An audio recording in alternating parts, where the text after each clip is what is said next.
I was growing up going to a Catholic church parish that sang, and they'll know we are Christians by our love.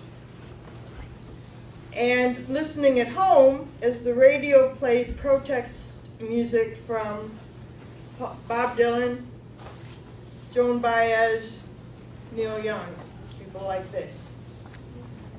And I knew intuitively that both kinds of music really came from the same proverbial hymnal.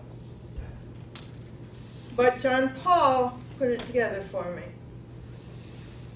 I recited his words over and over and over that year. And that whatever was still informed about what kinds of concerns would define my life got settled that year through my third place finish in a funny sport called declamation. At 16,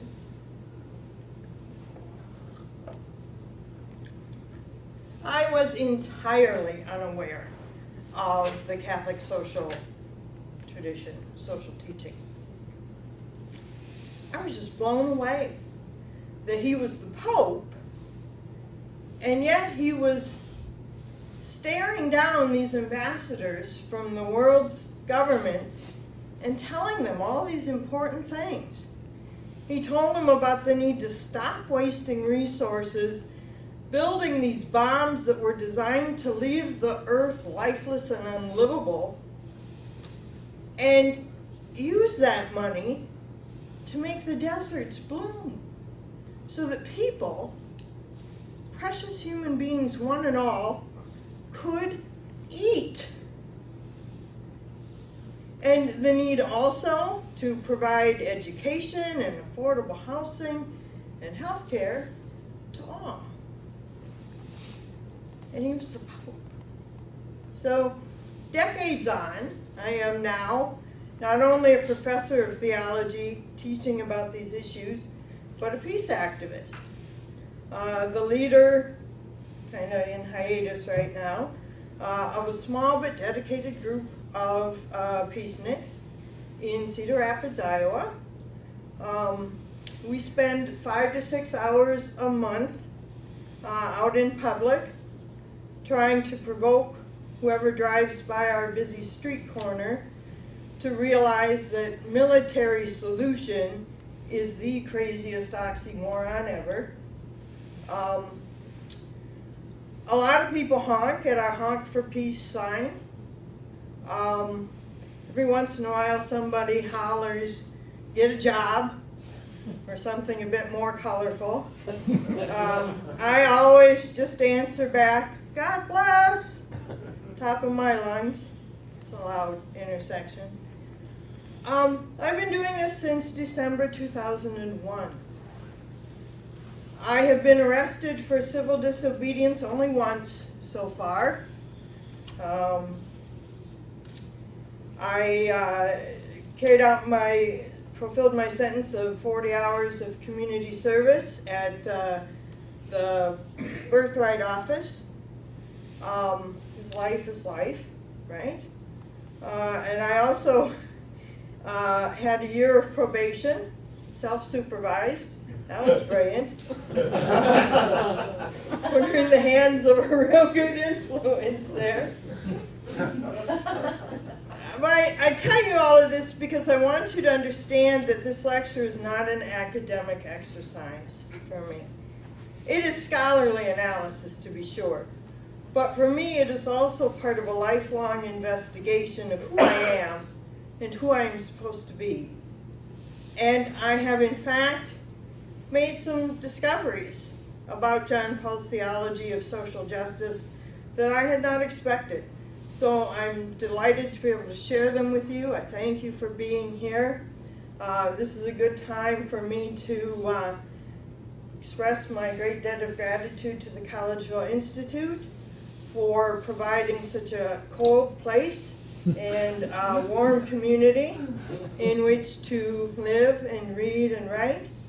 And besides the Institute scholars and staff, I also appreciate the welcome of the monks into their prayer life and the friendliness of the SOT students that I've gotten to know so far.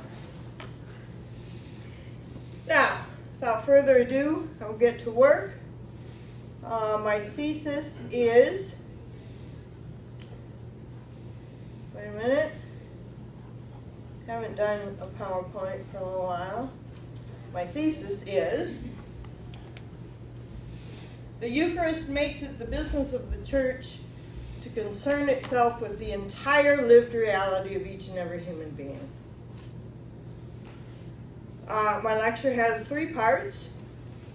First, and most briefly, a medley of specific stances that John Paul takes on issues of social justice, setting up the question, how can the Eucharistic liturgy be called the heart of these particular teachings? Second, an examination of how his remarks directly about Eucharist support my thesis. And then third, an examination of how his account of human identity and of salvation open up another route to seeing the connection between what we're up to in Eucharist and what we should be up to in making considerable contributions to the work of social transformation.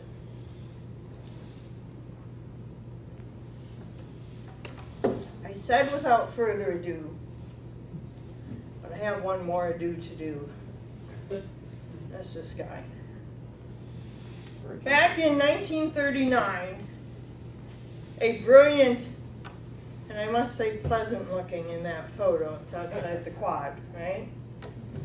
A brilliant monk of St. John's Abbey died in 1939, very much too young at the age of 48.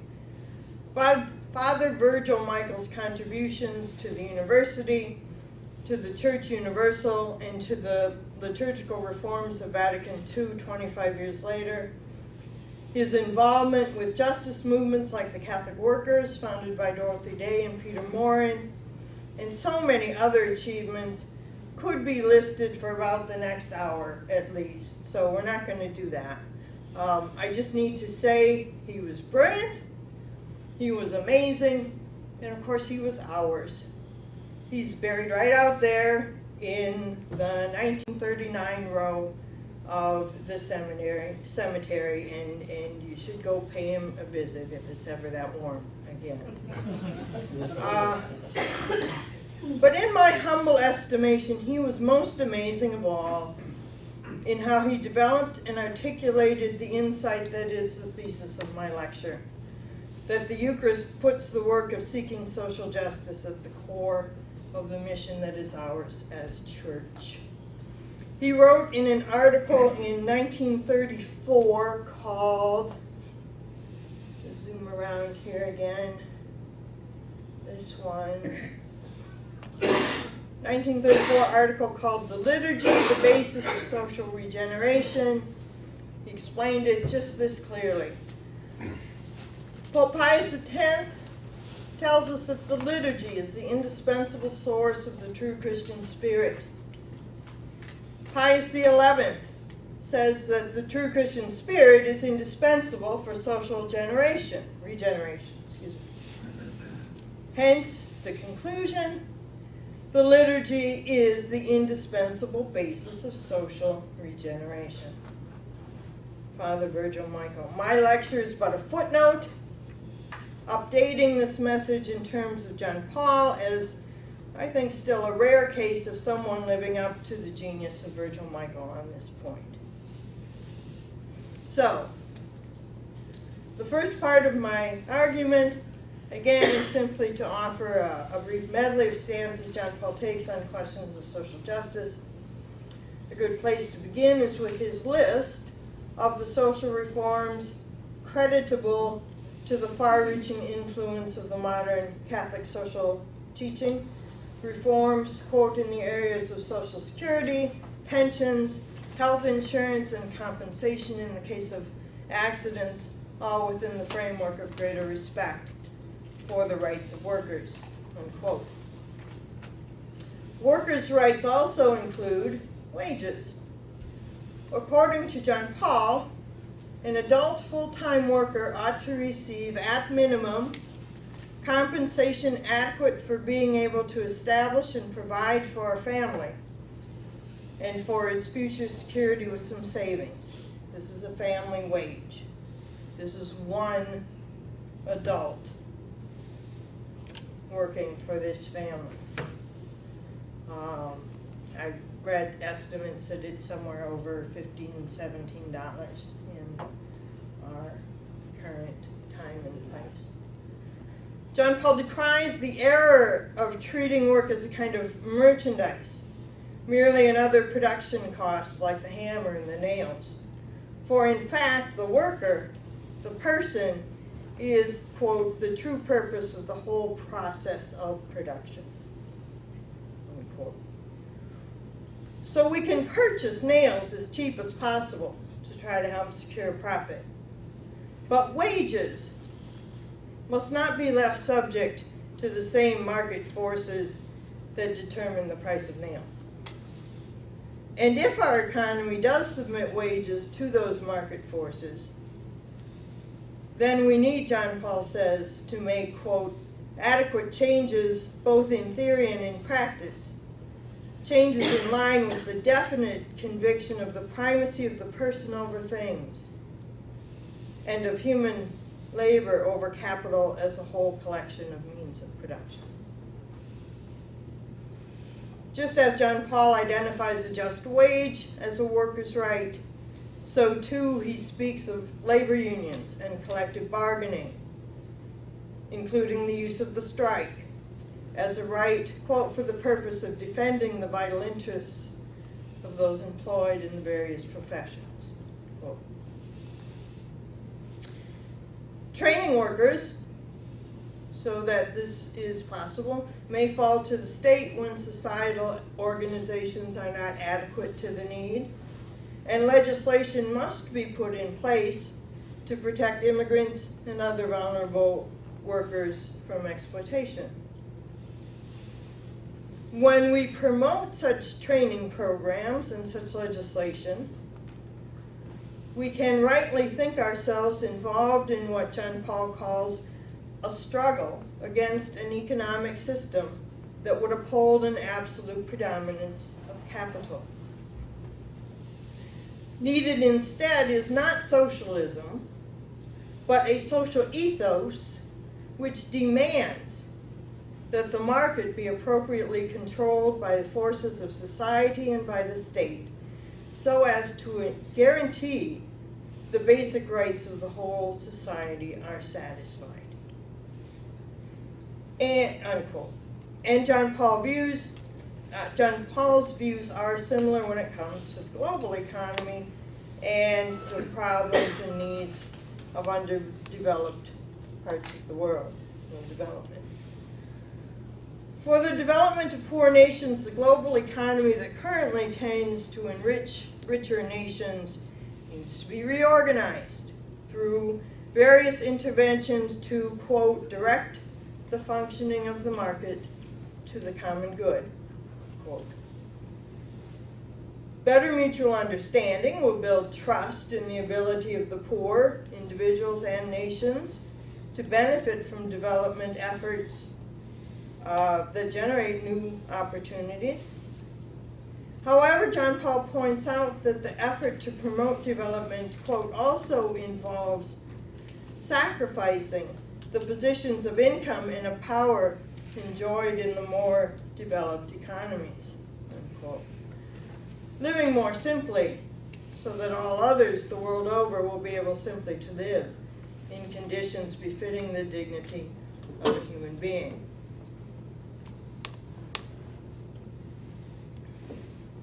Charitable gifts alone cannot solve the problems.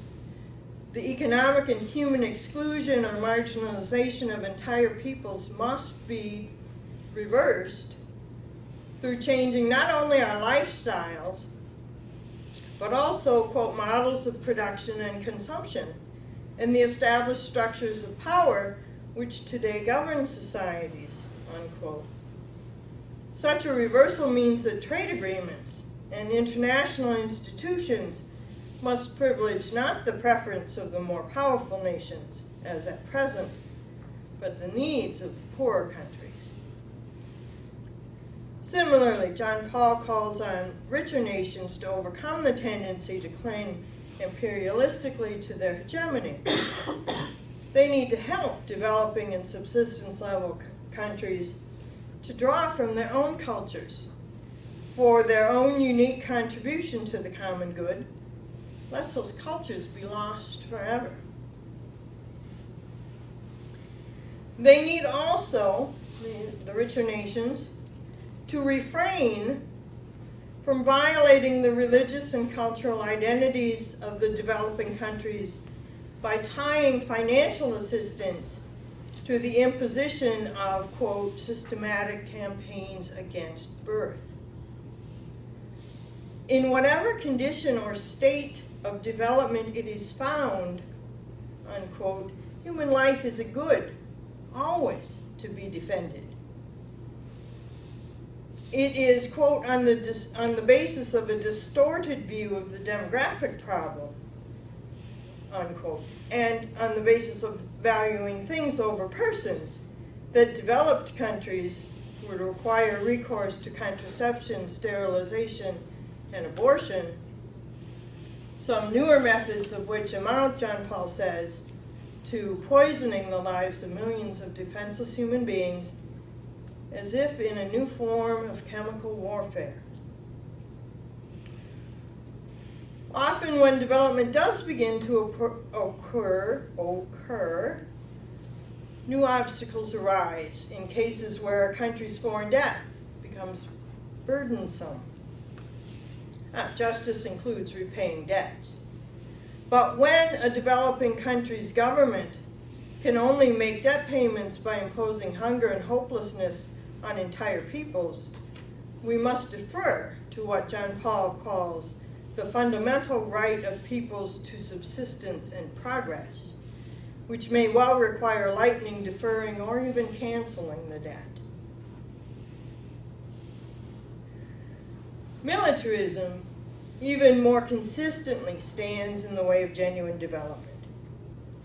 We all know well, John Paul says, that the areas of misery and hunger on our globe could have been made fertile in a short time if the gigantic investments in armaments at the service of war and destruction had been changed into investments for food at the service of life.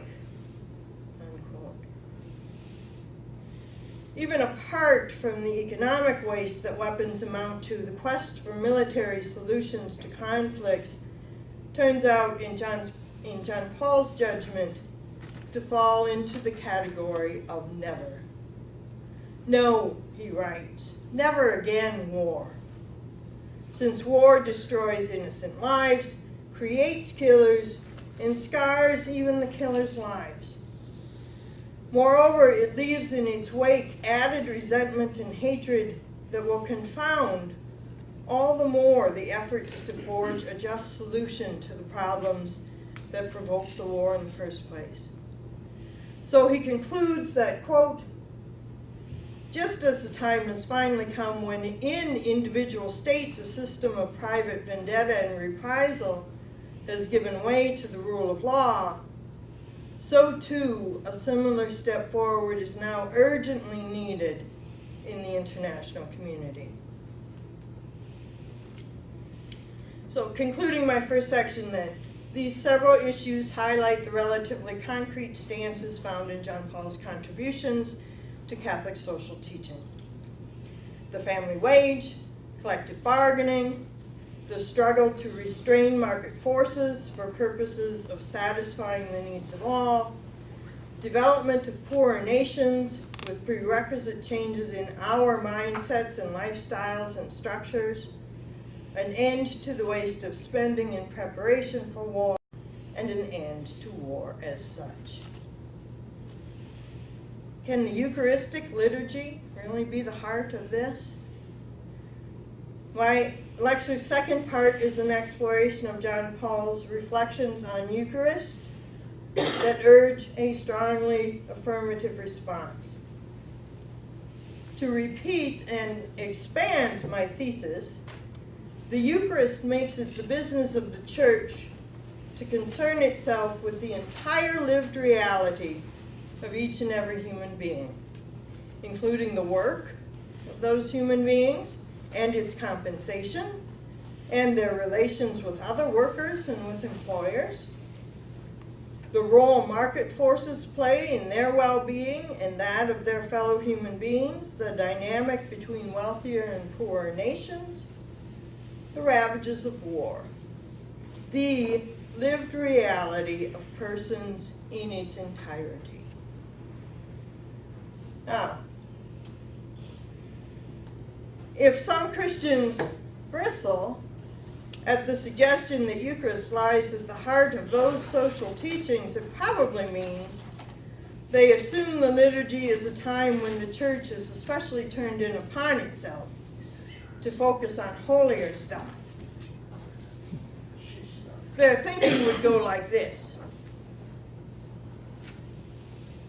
In Eucharist, the Church concentrates on its prayerfulness. So would we not expel from our minds distracting concerns like wages and wars? The time and the place for thinking about global structures hindering poor nations is exactly not the Eucharist, they might say. But Christians who think like this had better think again, at least if they want to keep up with the thinking of John Paul.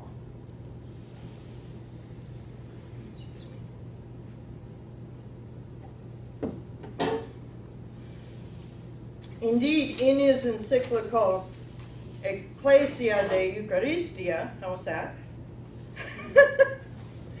John Paul pointedly states, what the Eucharist does for the Church is in fact, quote, far from closing it in upon itself, unquote. Eucharist brings the Church into an incomparable union with Christ, and this union with Christ means that the Church, far from closing in upon itself, he says, becomes for all humanity a sacrament of the salvation wrought by Christ, quote, a sign and instrument of that salvation for the redemption of all. As Redeemer of all humanity, Christ unites himself to each and every human being. This is an affirmation that John Paul repeatedly cites from the Second Vatican document on the Church in the Modern World, which I think he did a lot of writing on. I've read that. And he likewise spells out the fact that the unity of Christ with each human being pertains to the temporal welfare of human beings no less than their eternal welfare. In the Eucharist, Christ sacramentally, unsurpassably, unites his Redeemer of all self, his devoted to the eternal and temporal well-being of all self, with the Church. Therefore, the Eucharist assigns to the Church and to all of its members the work of seeking a better world, a more human world, which is a quote, for all people. Being a Eucharistic Church, John Paul argues, we owe support to whatever serves true human welfare, while we must resist everything threatening to human welfare. Repeatedly, in fact, 7 times at least in Redemptor Hominis, his first encyclical, John Paul speaks of the human person as the way that Christ has traced out for the Church to travel in fulfilling her mission.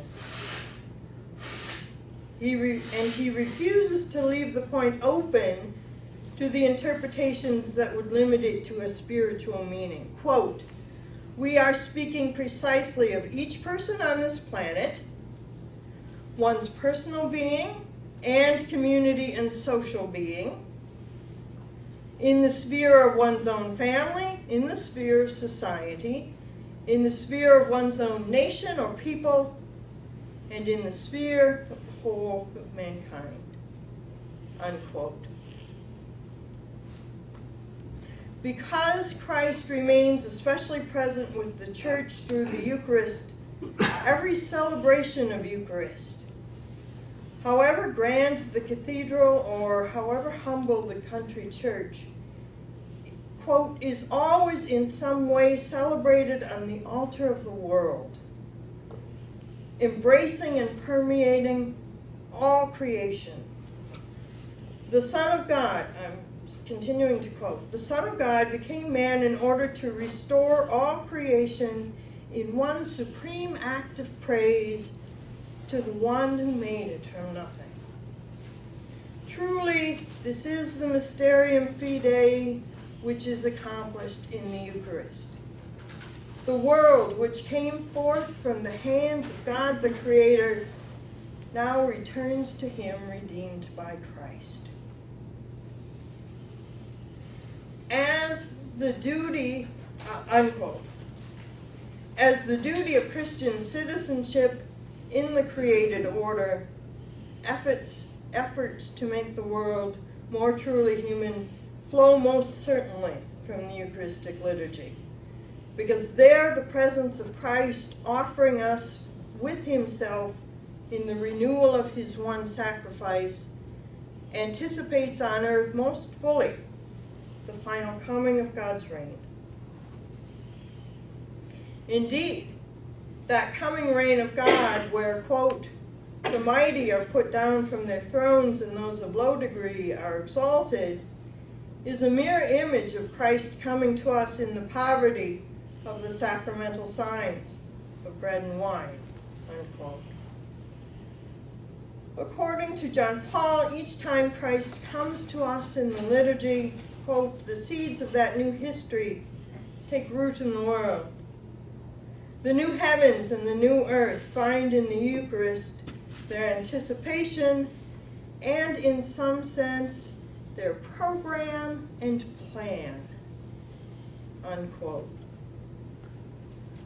Our active commitments to promote peace and development thus make known their deepest meaning in our participation in Eucharist. Likewise, the sacrament strengthens the generosity of our efforts in the way of Christ, who surrenders his life for his friends. So, is the Eucharistic liturgy then the heart of John Paul's social teaching? He certainly seems to think so. He counts among reasons that for which Christ chose to establish the sacrament for his hope-inspiring presence with his church the following: the urgency of working for peace today, the need to build relations among peoples on the basis of solidarity and justice, the need to protect human life from conception to natural death, and the way that forces of globalization appear 1,000 times over to threaten any hope that had been left to the poorest and most powerless people. When he calls upon the people of God to advance constantly in Eucharistic life, that's a phrase, a quotation of the phrase he uses, advance constantly in Eucharistic life. One can certainly think of Dorothy Day, or Martin Luther King, Pete Seeger, or today's peace and disarmament activists like Jesuit Father John Deere as models for what John Paul means by Eucharistic living. In similar language, John Paul notes that participants in Eucharist pledge themselves to, quote, transforming the world in accordance with the gospel as an element of making their lives more and more completely Eucharistic.